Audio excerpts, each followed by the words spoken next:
பணித்துளிகள் தேவனுடைய பிரமாணம் செப்டம்பர் 3 2024 அடையாள தாக்குதல். அப்பொழுது வலுசற்பமானது ஸ்திரீயின் மேல் கோபம் கொண்டு தேவனுடைய கற்பனைகளை கைக்கொள்ளுகிறவர்களும் இயேசு கிறிஸ்துவை குறித்து சாட்சியை உடையவர்களுமாகிய அவளுடைய சந்ததியான மற்றவர்களுடனே யுத்தம் பண்ண போயிற்று. வெளிப்படுத்தல் 12:17. 110 மைல் வேகத்துல வீசிய மரியா சூறாவளி உலகின் மிகப்பெரிய வானொலி தொலைநோக்கிகள்ல ஒன்றான அரேசிபோ வானாராய்ச்சி நிலையத்தை கடுமையாக சேதப்படுத்தியது. அழிவை ஆய்வு செய்யும்படி பணியாளர்கள் குழு ஒன்று தொலைநோக்கி கீழாக பனிப்படகுல சென்றது. பழுது பார்க்க 2 ஆண்டுகள் ஆகும் என்று முடிவு செய்தனர். 2ஆம் வருகைக்கு முன்பு பரலோகத்தோட தகவல் தொடர்பு கொள்வதற்கான வழிமுறைகள்ல ஒன்று கடுமையான தாக்குதலுக்கு ஆளாக போகிறது. ஆனாலும் இந்த தாக்குதல் இயற்கை பேரழிவால் இருக்காது.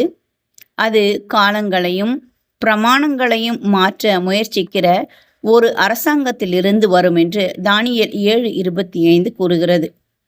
அன்பை விளக்குகிற அம்சமாக தேவனுடைய நியாயப்பிரமாணம் இருப்பதால இது பிரச்சனை தான்.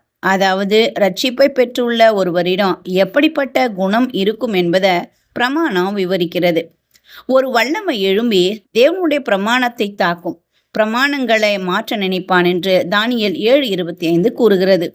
இந்த முதலாம் வல்லமை எழும்பிய சமயத்துல இந்த தாக்குதல் தொடங்கியது என்றாலும் அது கிறிஸ்துவின் வருகை வரை தொடரும். இந்த வல்லமை பற்றி பவுல் எச்சரித்தார். எவ்விதத்தினாலும் ஒருவனும் உங்களை மோசம் போக்காதபடிக்கு எச்சரிக்கையாயிருங்கள்.